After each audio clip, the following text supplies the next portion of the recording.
this is part 12 of our Minish Cap walkthrough, and in this part we're going to be finishing up the Cave of Flames. Oh, and facing Gleerok. Fun boss fight, I will say. Now here's another thing with our details that we talked about. Like, see those little worn out marks from the track right there moving? Oh, I mean, just like right there, another little detail that just, I mean, for a handheld and just like something that looks great. They didn't have to do that, but like, I mean, it makes it feel like this place has been in use, like not right now, obviously. Not right now. It had been in use like a while ago for a long time. Exactly, and we kind of hit on the same general thing with like the areas you can move blocks, the areas, things like that, where it's like it leaves a worn out pattern on the mark floor. where it's been moved before. Yeah, it just looks great in the minecart track spinning like that. Yeah, if you think about it, like who puts a block puzzle in a room to get through in the first place, you know? I mean, protected by spikes. Yeah, exactly. They're not spikes, those were razor traps? What are those guys called? Right there they're called chasers. Those things last room, those things are called chasers. Oh, those things. Don't worry, I wrote down all the enemy names before we started. I was like, I said razors blades at first. I'm like, nope, that's the big one. Now I love this room right here. Like, you know, like kind of playing a little basketball right here. Yep. I mean, it's a very cool idea, really. I feel like you're the carnival of the little mini hoops game. It just thinks they respawn like not quickly, but sort of quickly, and so I mean, it kind of makes you gotta kind of go a little bit fast. But in this last one, man.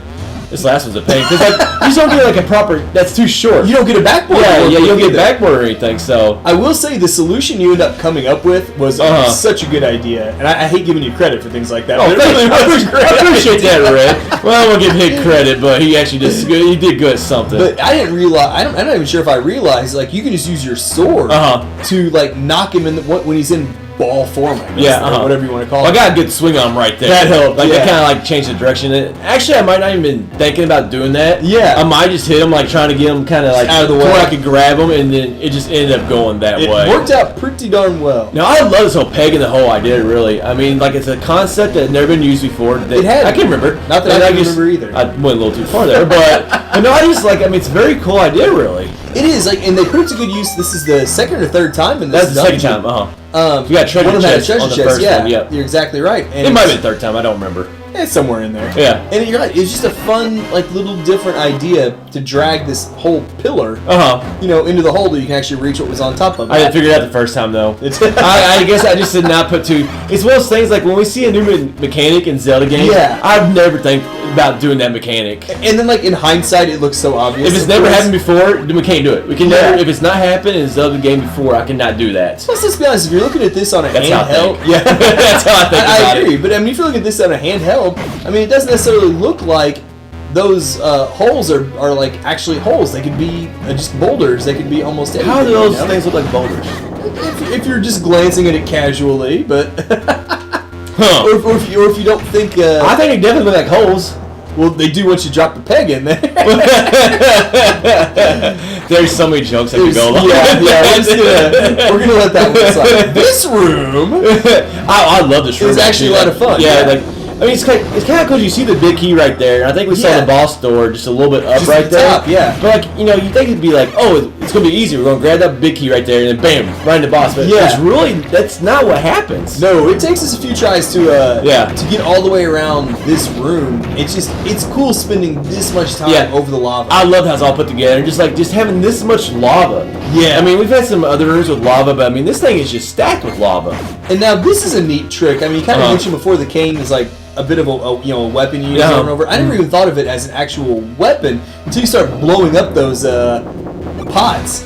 Oh yeah, well you actually have to get those out of your way because that platform right there will sink. Before you might have time to lift them up, but I know you got to be very quick. Close. Yeah. Now one thing right here is these what do you want to call them? Platforms. These actually last longer than the other ones do, so you don't have to like rush, too quickly in this part. Yeah, and at least they give you a warning. They start doing that rattle, that vibrate before they actually sink. Thank goodness. That is true. Otherwise, you'd be like, okay, how much time do I have? But you do get more time on those because obviously it takes longer to do that part. Yeah, and just lining up. So little tip right there. Definitely, like getting it lined up to it. You have to flip the 2 or 3 of them over.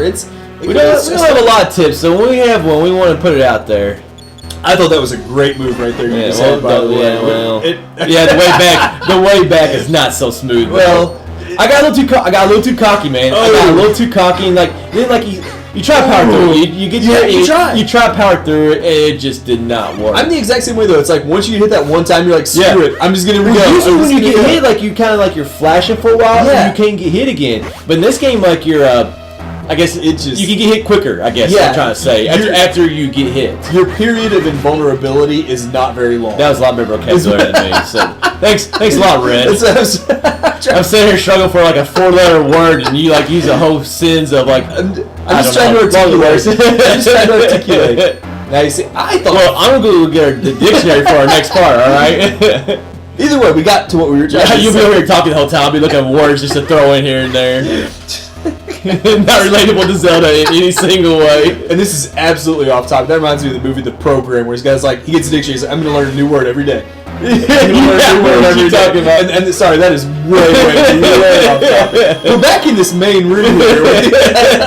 I can tell that you wanted to talk about it, though. As soon as you said that, you just had to squeeze it in there. Yeah, as soon as you said that, that image just popped into my mind in that movie. And I'm like, that sounds so perfect. But anyway, we are actually getting close though to getting the big key and being able to get to the door. Kind of just like got a what do you want to call this, floating around, I guess. Pretty much. I guess so. I mean, he's definitely not. What is this, flying? Gliding. Ooh, that's a good one. There we go. Yeah. But I like how like the first half of this room is all like you riding the platforms. And the second half they switch it up to you gliding. Gliding. Yeah. You just use that word. I did. You couldn't come up with it as soon as you used it. I've been drinking tonight. Leave me alone. I like how almost every time I make a mistake, it's beer's fault. 99% of the time it is the beer's fault. Maybe 100. I don't know. I would go with 90. Or you said 99%. Yeah, I would go with 100. We finally got to the big key. It's funny though, like you mentioned, like the platform is right there when you walk in the room, and you have to walk. You have to get all the way around that room to get to it. But once you do, that door. But is I like right it. there. Like I make it look so easy and like so quick that you can do that. But it's really not that process. We talked about that, but I just love that. It is. And speaking of things I love, this drop you have in the fight, anytime you have something like that, I feel like it adds to it just a little bit. It reminds me a lot of King Dodongo in Ocarina of Time. Yeah, exactly. That pit, I don't know if you could, I think you could see down that, and when you look down, you can see like a little square patch of like lava. Yeah. Yep. I think that is exactly right. And here we have Gleerok. Gleerok. Gleerok. Okay, gotcha. There's an R in it. I thought this was a fun boss fight. It is a fun boss fight. I just love the concept, and you'll see right here of like I kind of like walk across like a bridge. Yeah. And like and just like one thing I love about this game is you can just wail on people in this game. And I love how you started walking back. You're like, wait, do I have time to go in there and get another shot? Yeah, that can cost you. That can like just be on the safe side of this guy, I guess. Yeah. Now here's a neat trick that you're doing already, and I kind of hit on this a little bit back in part 1 of this dungeon. Yeah. I did not know you could use the gust jar. I didn't either. To suck up the flames. And it gets so much harder later on, but no, I didn't know you could do it either. If you don't do that, I didn't know you could use a sword either. Like, I literally just tried to dodge those things the whole boss fight. The entire platform almost fills up with flame. Yeah. They don't burn out. You did the same thing. It was awful. I mean, it was just... That's the thing. You can use your sword or the gust jar will get more up. It gets the entire row. Yeah, Yeah, as opposed to your sword just getting 1 or 2. But man, and that lava creeps up. I mean, it gets very tight up there. And then once he starts throwing fireballs up there too. Yeah, he's like a machine gun later on. Like right here, this is what he just goes machine gun style. I struggled with this guy because I did not know the gust jar trick, and that makes it infinitely hard. You don't want to get hit by fire either, because when you get hit by fire, obviously you can see you start running really quick. I mean, it's hard to control him, and if there's fire around this whole area. Yep. I mean, it's about impossible. And you won't stop running. You run until the fire goes out. And you can't. I don't think you can use your sword either, if I'm not mistaken. When you're on fire. No, you can't do it. You can't use anything. Yeah. No, you basically like change direction. Yeah, you can't do anything. You have no abilities whatsoever. Yeah, it is an awful experience getting set on fire by this guy. Well, I mean, and like you're like us, you not put out any flames. Oh, it makes for a fun boss fight. I think I actually might die this guy the first time I fought him. Say fun is the interesting word. It's the entire platform becomes like that little section. Yeah. Exactly. It is just awful when that happens. Yeah, he fooled me. He got me the first time. Yeah. He got me the first time. I'm pretty sure he was responsible for a couple of my deaths too. He was boss, like, you just didn't figure out, I guess. Yeah, it's... Once you learn that gust... I hate this part right here. I hate that part, like how it flashes the white. Yeah. And then it shows him dying. Like, I don't know why you just want to show him dying right there. Like, because like one of the most satisfying thing is getting that last hit and then seeing the boss die right there. And I don't know why they did that whole white screen right there. They repositioned him and everything. Do you know? I didn't think about that. They did put him on the left side. Yeah, I agree with you. It's like, why did they do that? It could be like the whole handheld, like the technological capabilities at the time. No, they should have planned a little better for their technological capabilities. Oh, well, this is pretty far past time. Not past time, ahead of its time, really. We're nitpicking. The Game Boy Advance is pretty strong, so it's been a great game so far. Yeah, but it's only going to get better, too. This kind of gets us here to the end of the Cave of Flames, one of my personal favorites in this game. I like it, too. And this wraps up part 12 of Minish Cap.